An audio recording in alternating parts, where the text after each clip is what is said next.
金魔兽，快走！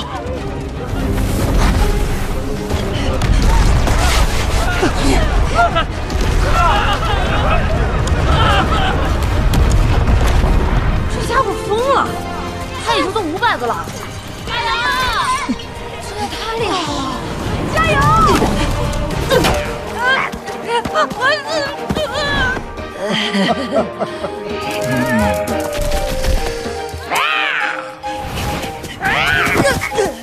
！Halo guys, balik lagi sama Abang Frank. Gimana kabar teman-teman semuanya? Baik-baik aja ya kan?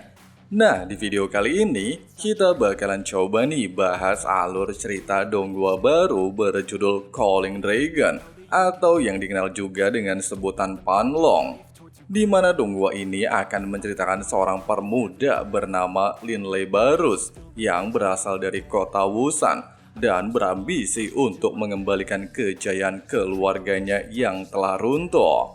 Di mana hidup Linley akan berubah drastis setelah menemukan cincin yang disebut juga cincin Panlong, di mana di dalam cincin tersebut terdapat seorang penyihir agung bernama Derin. Dan bersama Derin, Linley akan memulai perjalanan menjadi seorang penyihir dan petarung hebat. Waduh, mantep ya guys ya. Gimana? Penasaran ya kan? Jadi langsung aja simetriskan posisi rebahan kalian. Inilah waktunya kita baku hantam.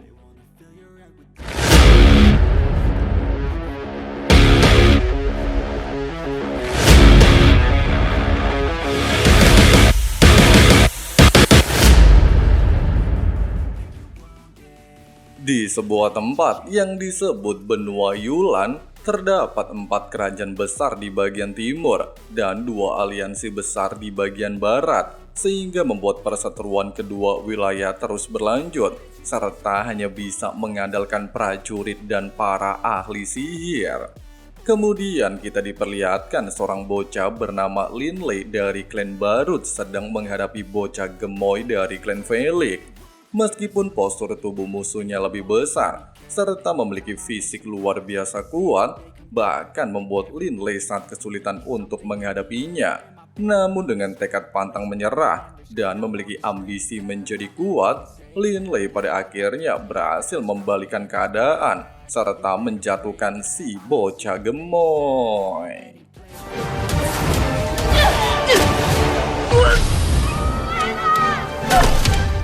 Di saat tuan muda klan Felix mengakui kekalahan serta memberikan hadiah makanan sebagai taruhan, Linley justru tidak memperdulikannya. Tujuannya hanyalah menjadi kuat agar bisa lulus ujian menjadi prajurit darah naga. Di sisi lain, ayah Linley bernama Hawk Barus terlihat meragukan Linley bisa menjadi prajurit darah naga. Pasalnya sudah lebih dari 10 generasi, klan Barut sangat sulit menjadi prajurit, bahkan dia saja hanya bisa menjadi prajurit biasa level 6. Hanya saja mengingat tekad Linley sangat kuat, serta menjadi prajurit darah naga adalah kebanggaan klan Barut, Hawk masihlah berharap impian putra sulungnya bisa terwujud. Dijelaskan, klan Barus pada dasarnya adalah klan kuno yang memiliki garis keturunan prajurit darah naga paling mulia dari keturunan naga suci biru dalam legenda. Bahkan dikatakan, leluhur pertama klan Barus berhasil mengalahkan naga emas dan naga hitam dengan senjatanya. Namun sayangnya seiring berjalannya waktu, garis keturunan semakin menipis, membuat klan Barus mulai mengalami kemunduran hingga saat ini. Beberapa saat kemudian, dengan menggunakan sebuah ritual khusus, Hawk terlihat memulai ujian garis darah naga di tubuh Linley. Namun sayangnya hanya dengan proses singkat setelah Linley melepaskan darahnya ke sebuah artefak suci, hal itu tidaklah membuahkan hasil apapun.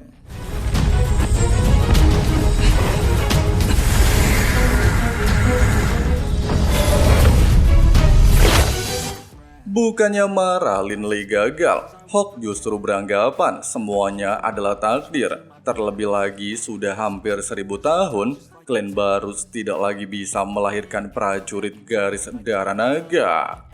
Malam harinya, ketika Linley sedang melampiaskan emosinya, dia tiba-tiba dihampiri oleh adiknya bernama Wharton, serta memberikan kabar kalau ayah mereka kembali menjual barang untuk mendapatkan uang tambahan kepada klan Felix, termasuk patung batu kesayangannya. Di saat Linley meminta Wharton untuk tidak marah, serta mengatakan ayah mereka juga memiliki kesulitan, Wharton tiba-tiba saja mengajaknya bermain petak umpet di rumah leluhur.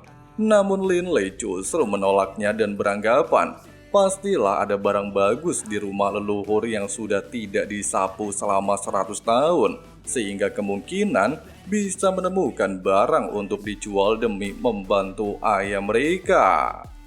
Singkat cerita, ketika Linley sedang mencari-cari barang di rumah leluhurnya, dia tanpa sengaja menemukan sebuah cincin dengan pola sihir dan ukiran naga. Namun belum sempat dia memikirkannya lebih jauh, dia tiba-tiba saja diminta untuk segera menemui ayahnya. Selain meminta Linley untuk tidak memikirkan masalah keluarga, Hawk juga menjelaskan klan Barus memiliki garis keturunan unik, tidak bisa berlatih kitab biasa, dan hanya bisa menggunakan kitab rahasia darah naga. Namun sayangnya, dikarenakan garis darah naga mereka tidak cukup kuat, mereka tidak bisa berlatih kitab tersebut. Itulah yang membuat para pendahulu Linley termasuk sang ayah hanya stuck di level 6 seumur hidup. Meskipun fakta tersebut mengejutkan, namun Linley tidaklah ingin menyerah dan menegaskan, meskipun tidak bisa menjadi prajurit darah naga, namun dia tetaplah akan menjadi kuat demi mengembalikan kejayaan klan Barus. Keesokan harinya, di bawah instruksi Kapten Hillman, Linley dan seluruh bocah kota Wusan terlihat memulai latihan untuk menjadi prajurit biasa level 1. Bahkan tidak seperti para bocah lainnya, Linley terlihat berlatih tanpa kenal lelah, sehingga membuat beberapa bocah beranggapan dia sudah kelewatan batas. 这家伙疯了，他也就都500个了，加油！这也太厉害了，加油！ Di ujian terakhir untuk menembus level 1 dan menghancurkan sebuah batu, para bocah dari klan Felix ternyata telah melakukan kecurangan dan mengganti batu ujian dengan batu intan. Namun sayangnya, usaha mereka untuk menggagalkan ujian Linley gagal total. Pasalnya dengan tekad luar biasa, Linley justru mampu menghancurkan batu intan. Bersamaan dengan hal tersebut, seorang bawahan melaporkan ada hewan magis muncul di wilayah barat, sehingga membuat perbatasan menjadi kacau. Nah, ternyata hewan magis yang muncul adalah tunggangan Rudy yang diketahui merupakan prajurit alam suci level 9. Dia terlihat sedang melakukan pertarungan dengan Dillon yang juga prajurit alam suci level 9, serta tanpa sengaja melewati kota Wusan, sehingga menimbulkan efek pertarungan mematikan bagi para penduduk kota. 既然你这么固执，听我说，快走！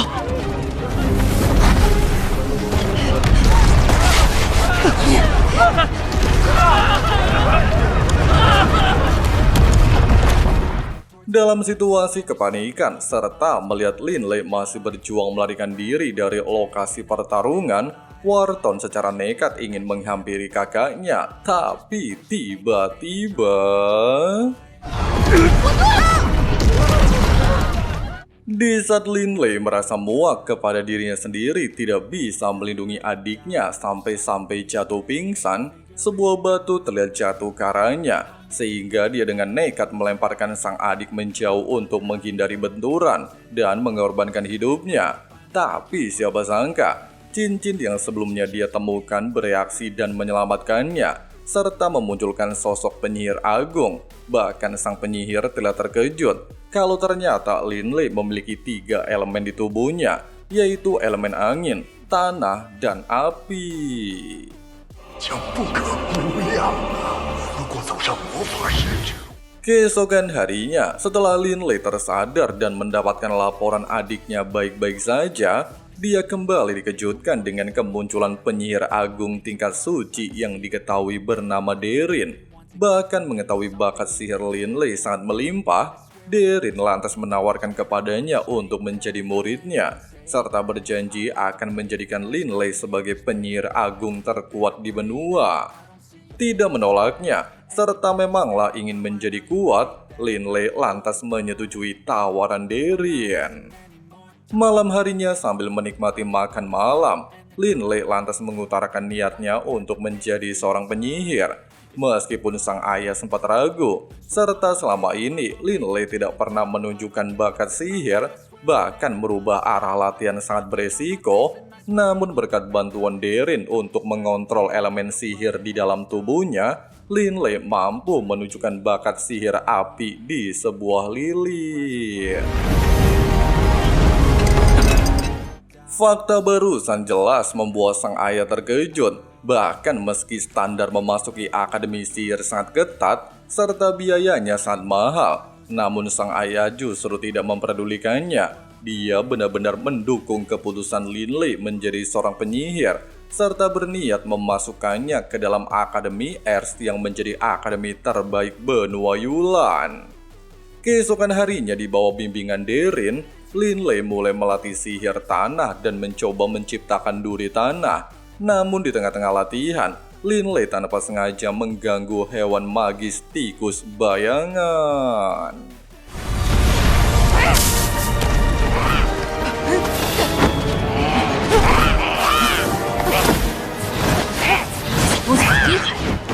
Menyadari dalam situasi terdesak potensi Lin Lei justru bisa berkembang, Derin justru beralasan kalau tikus bayangan adalah hewan magis tingkat 4, serta sangat cocok untuk dijadikan hewan kontrak. Mendengarkan hal tersebut, serta ingin segera berkembang, Lin Lei lantas mencoba mendekati tikus magis untuk mendapatkannya.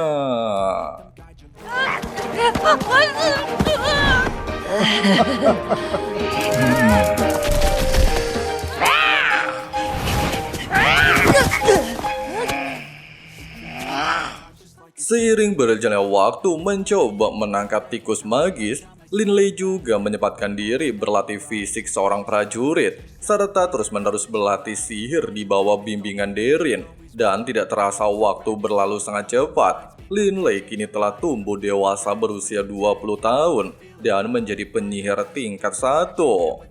Tepat ketika Lin Lei sedang melakukan perjalanan untuk mengikuti tes Akademi Ers, tikus magis yang tidak rela ditinggalkan olehnya tiba-tiba saja menghampiri Lin Lei.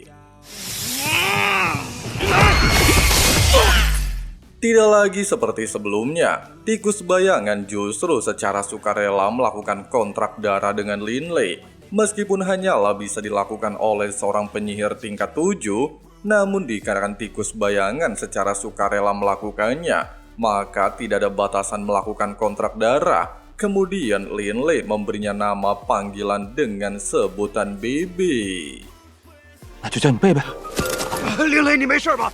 Singkatnya, setelah tiba di tempat pengujian memasuki Akademi Ers, serta melihat seorang pemuda gagal ujian, Derin lantas meminta Lin Lei untuk bertahan semampunya, di mana ujian akan melihat seberapa kuat kekuatan mentalnya. Bersama dengan hal itu dan Lin Lei menjadi peserta berikutnya, dia langsung mengikuti ujian penguji elemen.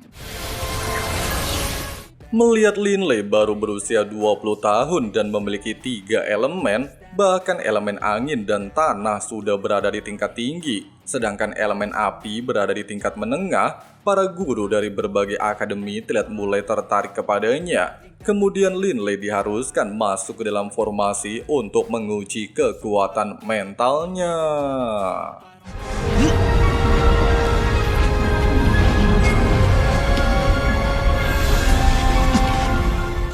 Melihat Lin Lei mulai kesulitan melewati tekanan mental, para guru dari berbagai akademi mulai menawarkan diri untuk mengajak Lin Lei bergabung dengan akademi mereka, bahkan siap memberikan beasiswa dan uang setiap semesternya.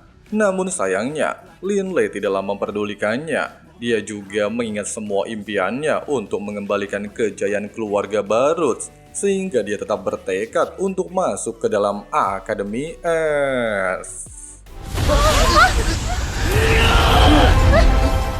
Setelah Linley dinyatakan memiliki kekuatan mental tingkat atas, seorang perwakilan dari Akademi Ers lantas secara pribadi mengajak Linley untuk bergabung dengan Akademi, sehingga Linley tanpa basa-basi langsung menerimanya.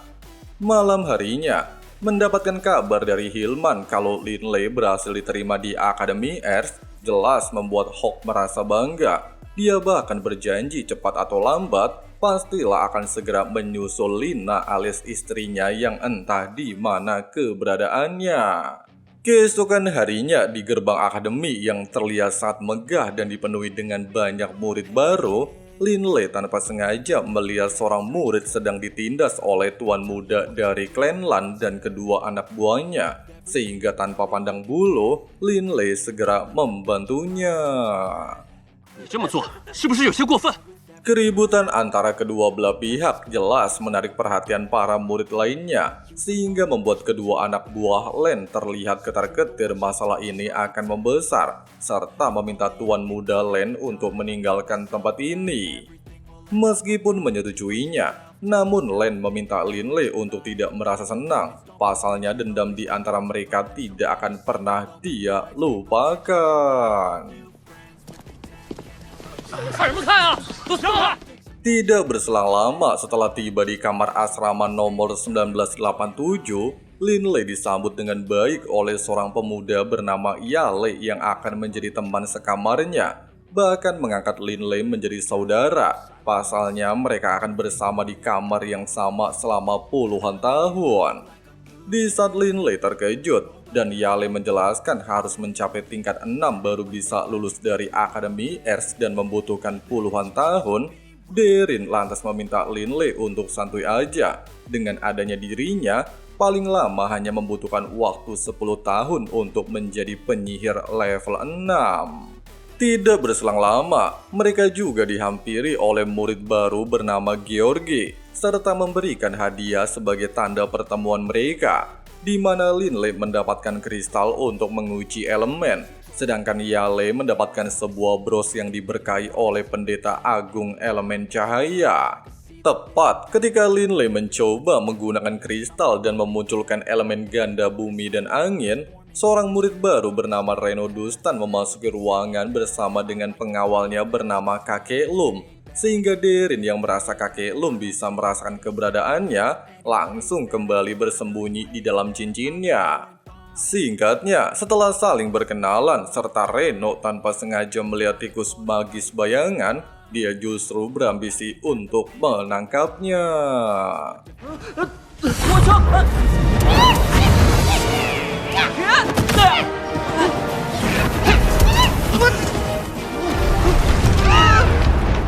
Tidak membuahkan hasil apapun serta baru mengetahui tikus bayangan alias BB adalah peliharaan Linley, hal itu seketika membuat semua anggota terkejut, bahkan membuat persahabatan mereka mulai akrab, di mana Yale akan menjadi bos, Georgie menjadi nomor 2, Linley nomor 3, tikus bayangan nomor 4, dan Reno menjadi nomor 5. Keesokan harinya, Linley terlihat mulai memasuki kelas sihir angin untuk belajar mengontrol dasar kekuatan angin. Serta ada seorang murid perempuan bernama Delia sangat mahir dalam menguasai elemen angin. Tidak berselang lama, seorang guru bernama Trey sekaligus murid tahun ke-6 Akademi terlihat menunjukkan diri, serta menunjukkan pengendalian elemen angin. Bahkan angin dikatakan bisa menjadi senjata paling tajam dan mematikan.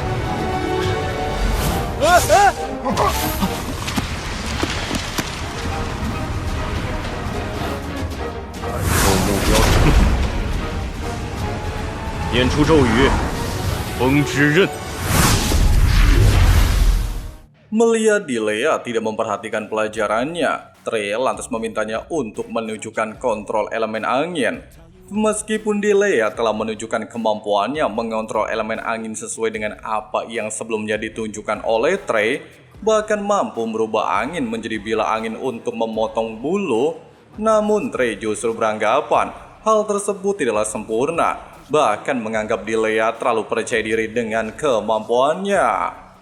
Tidak hanya itu, Trey juga menjelaskan Akademi Ers dipenuhi dengan orang hebat, sehingga jika mereka ingin menunjukkan kekuatan, mereka bisa melakukannya di kompetisi duel penyihir tiap tingkat, dan bukan pamer di kelas yang merupakan tempat belajar. 林雷巴鲁克，你觉得怎么样？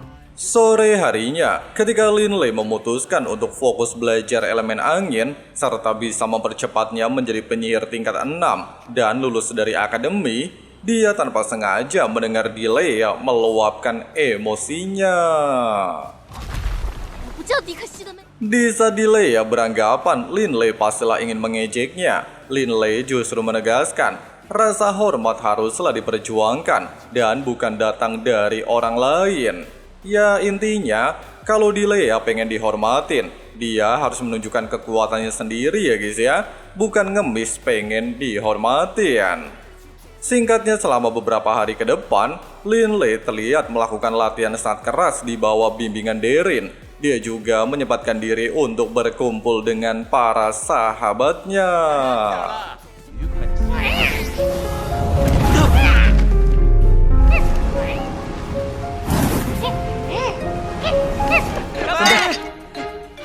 Tidak terasa, waktu berlalu 1 tahun singkat, dan dalam periode waktu tersebut, Lin Lei telah berhasil menjadi penyihir tingkat 2.